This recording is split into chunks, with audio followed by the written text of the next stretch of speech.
how to make Cash App auto accept payments and what you can do if you don't have this feature. So first you gotta click on your profile icon right here in the top right corner.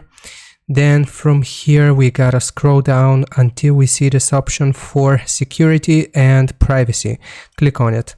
So the option to auto accept payments should be right here after you have set up a security lock and a Cash App PIN.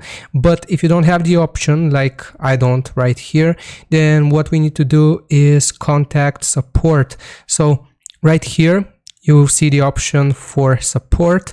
Click on it. Then scroll all the way down until you see this option called Contact Us. Select it.